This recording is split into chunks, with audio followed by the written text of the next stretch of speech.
Hey, my name's Brad Pitt. I'm 28, and I've been grinding away as a mid-level marketing specialist in a bustling Chicago firm for the past few years. It's not a glamorous life, endless presentations, tight deadlines, and client calls that stretch into the night, but it's stable, or at least it was. I buried myself in work to fill the voids left by my parents' death years ago in a car accident. No siblings, no close family, just me, my small one-bedroom apartment in a quiet neighborhood on the north side, and the hum of the city outside my window. Most nights, I'd heat up a frozen pizza, scroll through emails, and crash on the couch, wondering if this was all there was. I'd think about my mom's old lasagna recipe, promising myself I'd try it one weekend, but weekends came and went without much change. That particular autumn evening started like any other. The leaves were turning shades of orange and red outside, and a chill wind rattled the windows. I'd just gotten home from a long day, kicked off my shoes, and was about to microwave my dinner when there was a knock at the door. It wasn't the polite tap of a neighbor or delivery guy. It was urgent, almost frantic, like someone was running from something. I paused, pizza box in hand, and glanced at the clock. 9:47 p.m. Who the hell knocks this late? I set the box down and approached the door cautiously, peering through the peephole. What I saw made my heart skip. There, under the dim hallway light, stood Megan Fox, my boss, the CEO of our company, but not the Megan I knew from boardrooms and strategy meetings.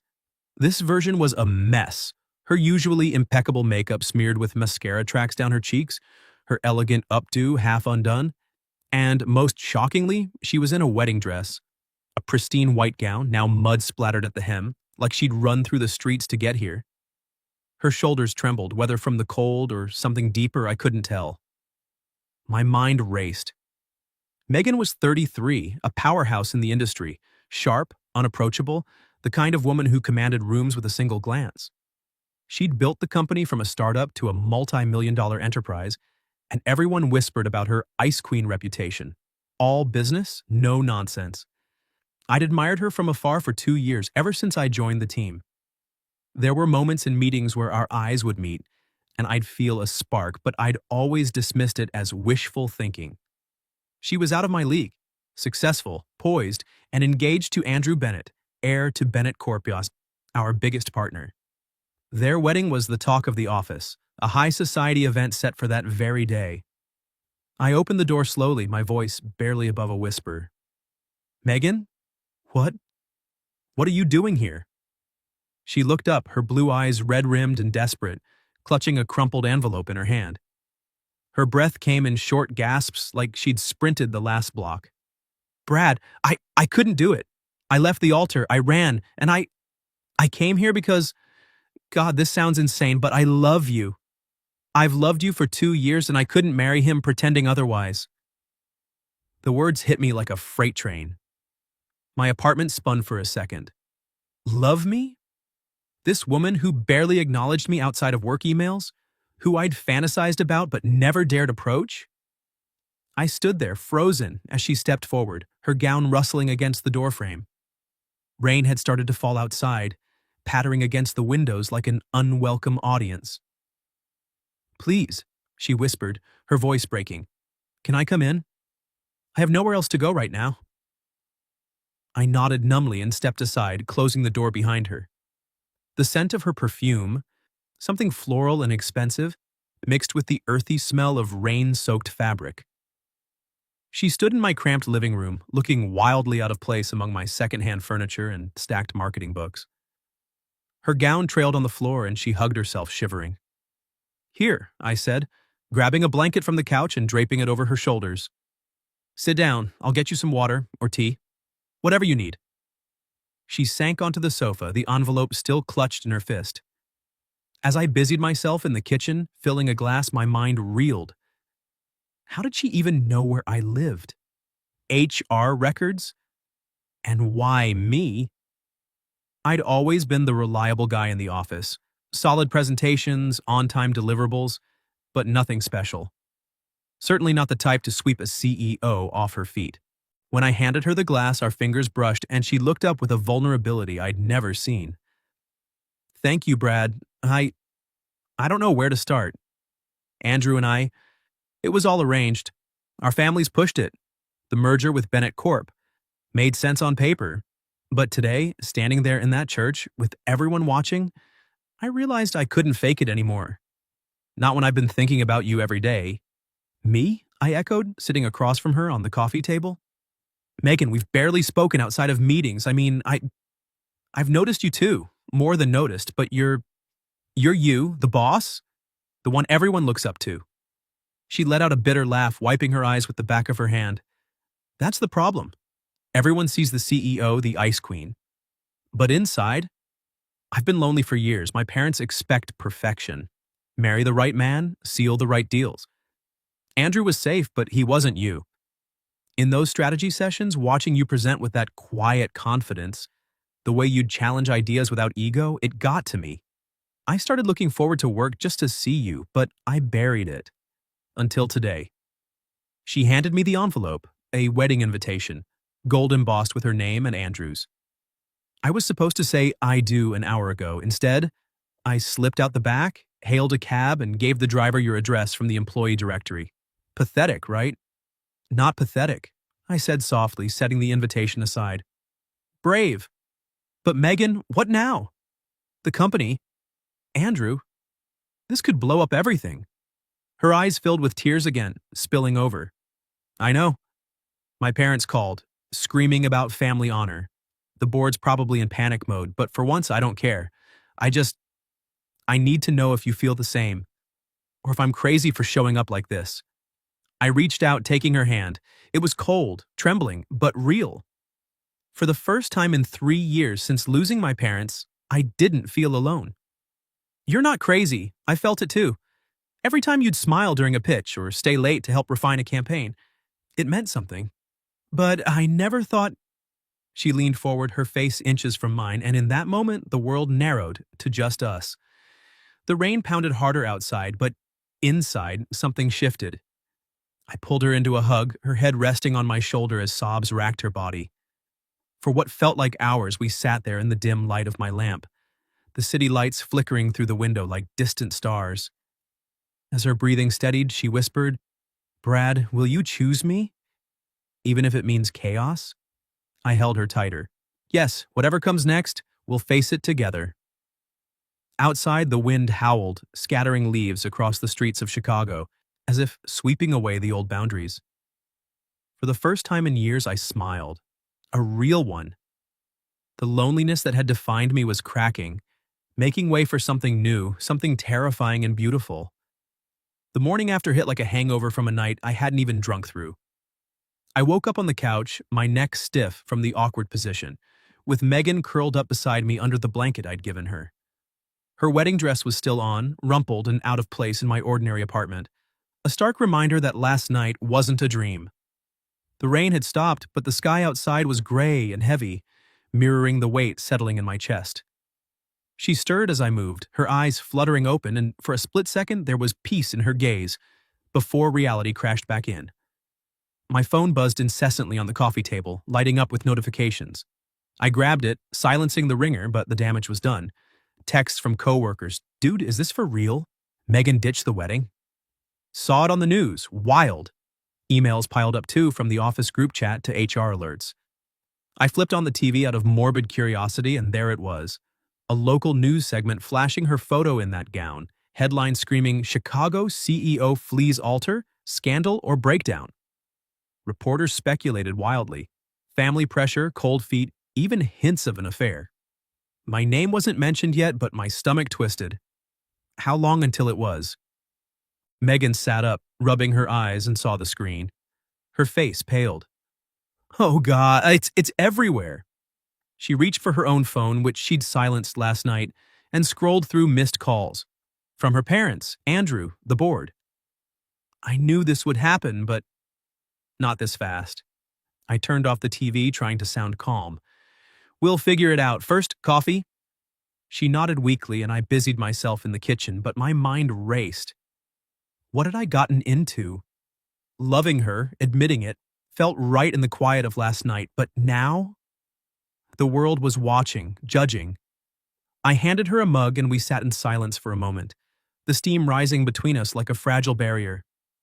I should go home, she said finally, standing. Clean up, face whatever's coming. She paused at the door, turning back to me with a small, grateful smile. Thank you for last night, Brad. For not turning me away. Anytime, I replied, meaning it. As she left, I watched her hail a cab from my window, her gown hidden under my borrowed coat. The door clicked shut, and the apartment felt emptier than before. By the time I got to the office, the buzz was palpable. Heads turned as I walked through the lobby, whispers following me like shadows. In the elevator, two junior analysts exchanged glances. That's him, right? The one from marketing? One murmured, not quite quietly enough. I ignored it, staring at my reflection in the doors, tired eyes, rumpled shirt. This wasn't me. I was the guy who blended in, not the center of a scandal. My desk was a minefield of stares. Emails flooded in. Heard about Megan. Crazy, huh? From casual acquaintances and more pointed ones from team leads asking if I knew anything. I buried myself in work, but focus was impossible. Around noon, my extension rang, HR summoning me for an urgent discussion. My heart sank as I made my way to the executive floor, the glass-walled offices feeling like a fishbowl. Linda, the head of HR, waited in a conference room, her gold-rimmed glasses perched on her nose like a judge's gavel. She gestured to a seat, her expression neutral but probing. Brad, thanks for coming. I'm sure you're aware of the situation with Ms. Fox. There are rumors circulating, and we need to address them head-on. Company policy is clear on interpersonal relationships, especially those that could imply conflicts of interest. Have you had any personal involvement with the CEO outside of professional duties? I swallowed hard, my palms sweating. Deny? Admit? The truth burned in my throat. No, ma'am. Nothing that affects my work. It wasn't a full lie, not yet, but it felt like one. Linda nodded, jotting notes.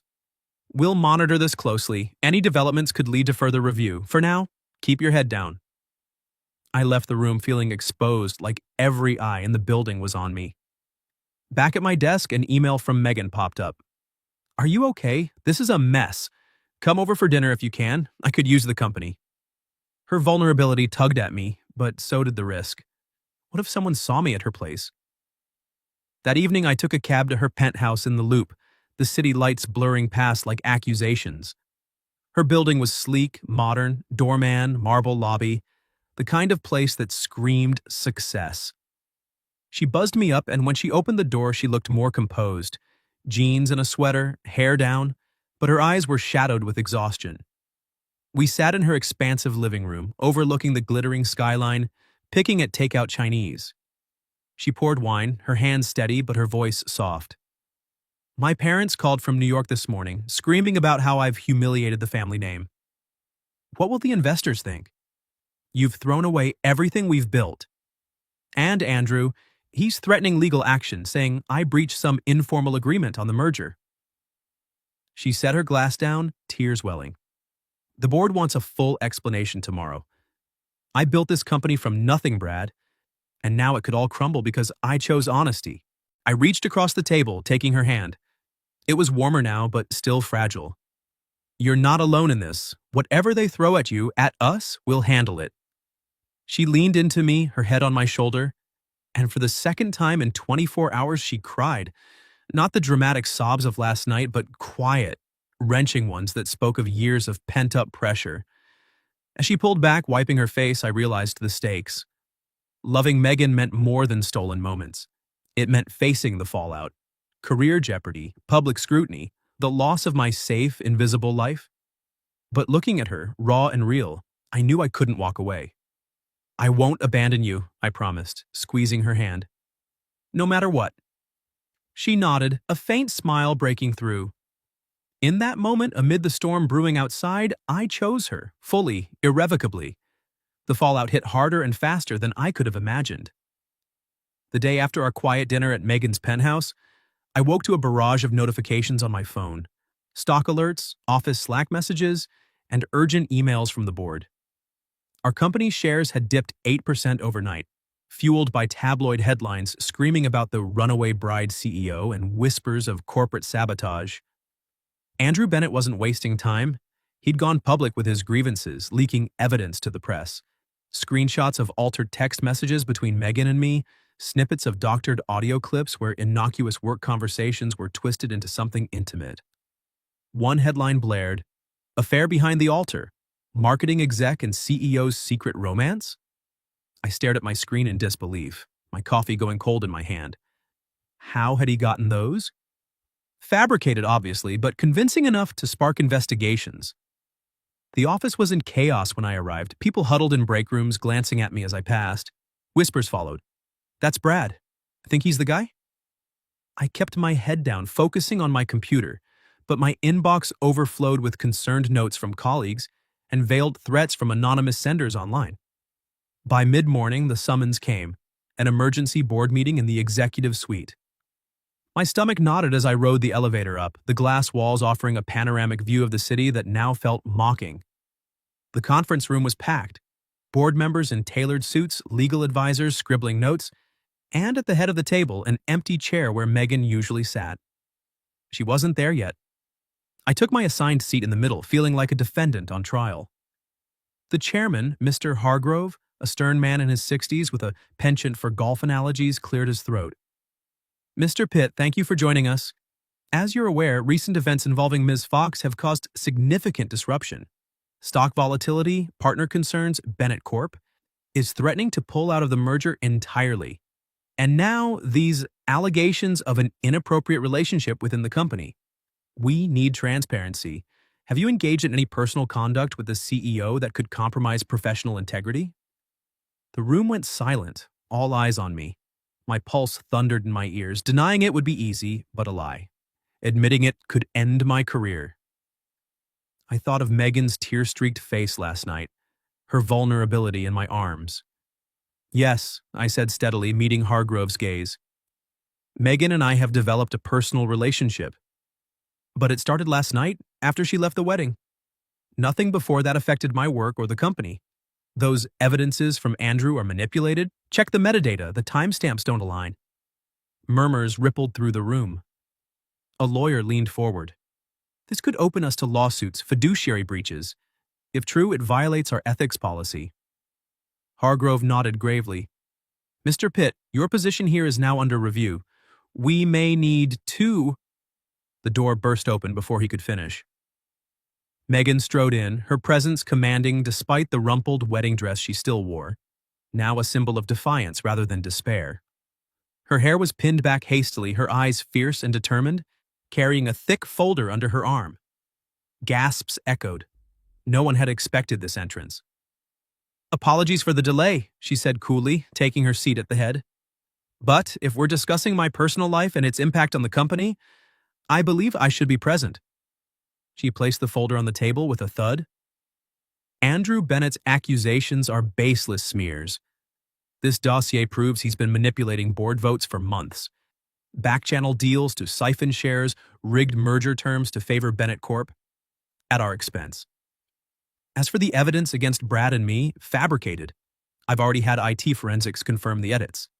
The room erupted in low chatter as she passed copies around. Hargrove scanned his, eyebrows rising. "This is serious. If verified," Megan cut in. "It is. And if my relationship with Mr. Pitt is the issue, I'll step down immediately. But I won't let this company, my company, be hijacked by a jilted ex-fiance's vendetta."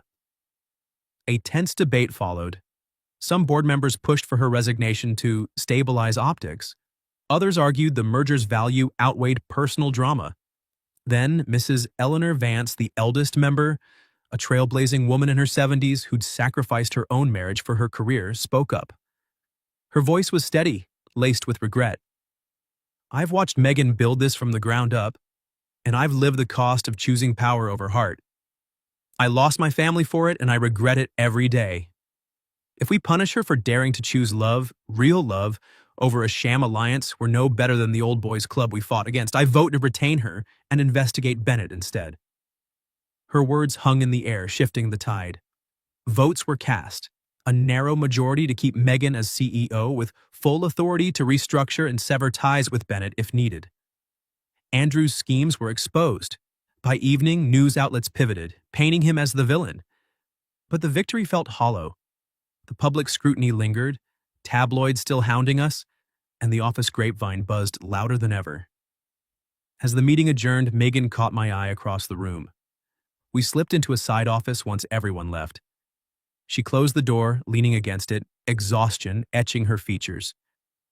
"We did it," she whispered, but her voice cracked. "But God, Brad, the cost, the looks, the whispers, I feel so exposed." I pulled her into my arms, holding her as she trembled. "We won because we're real, and we'll keep fighting, together."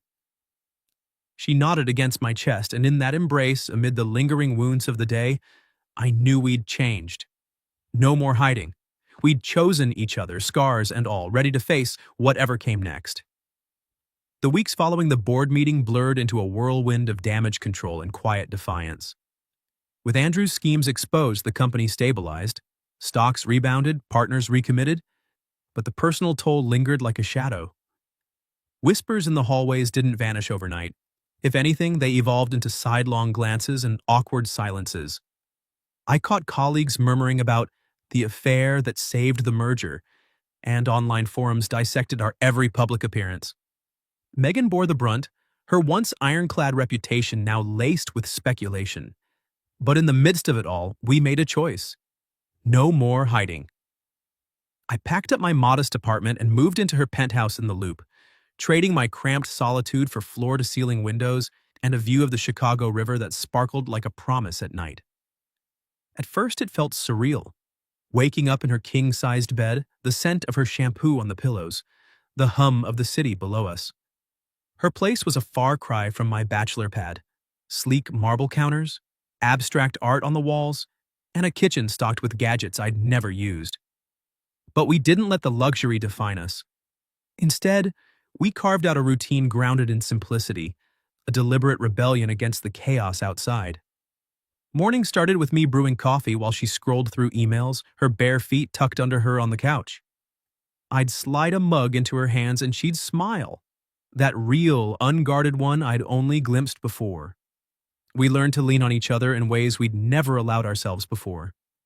Megan, the unshakable CEO, began shedding her armor.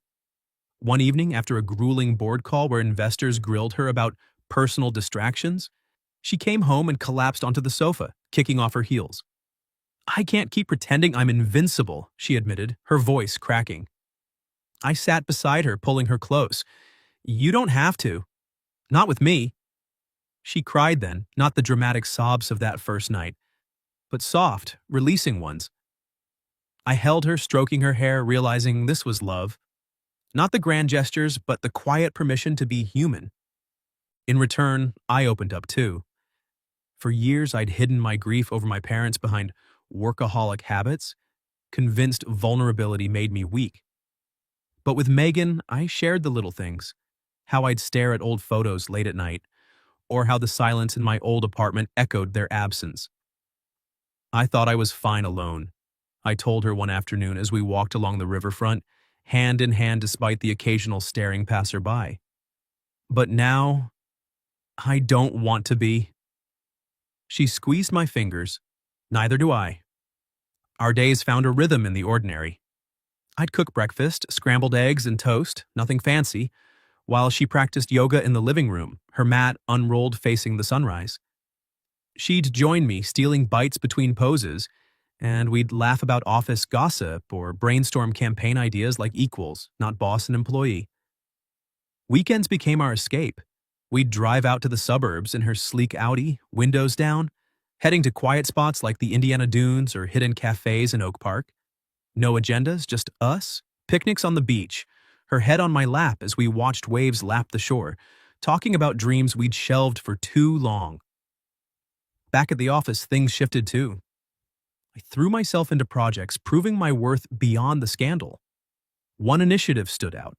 I pitched a work-life balance program, including flexible hours for parents and mental health days.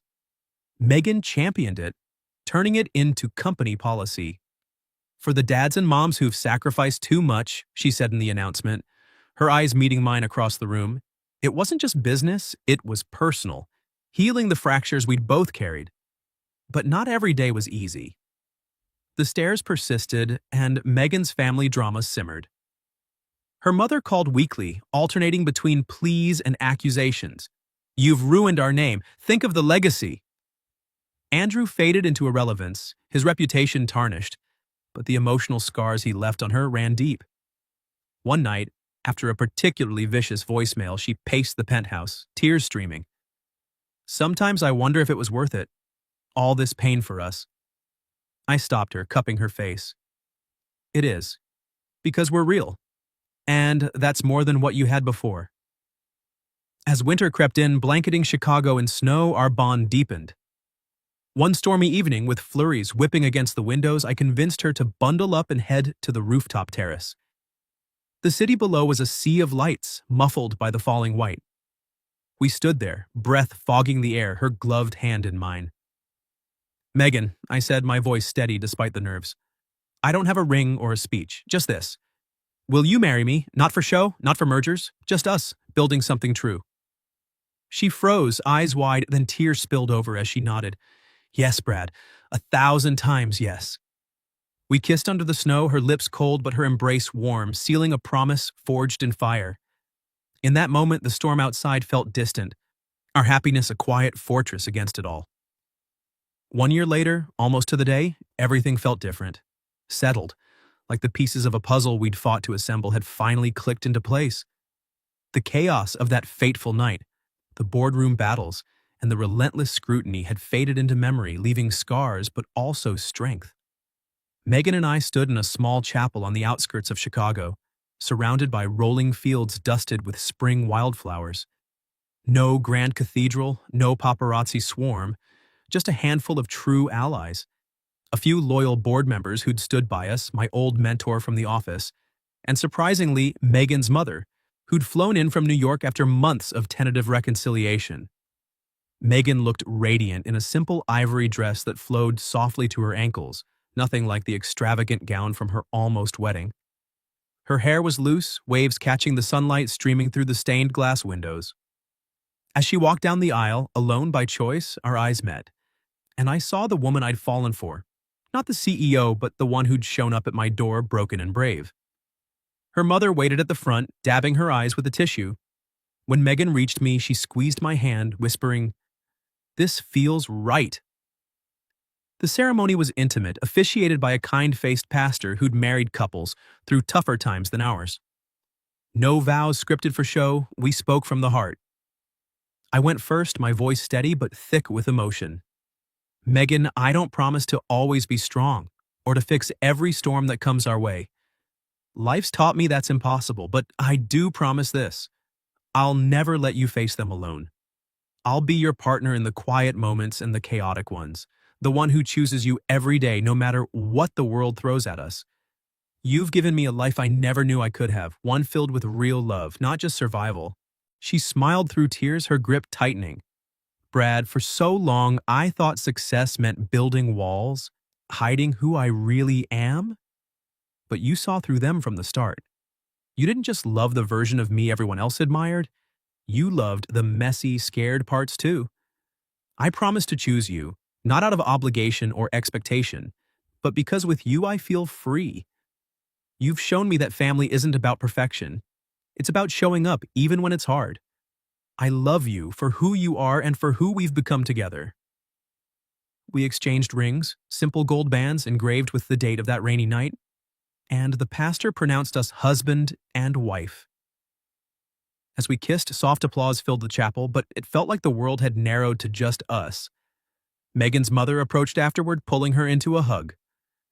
"I'm sorry it took me so long to see," she murmured, voice choked. "You taught me that real strength isn't in enduring alone.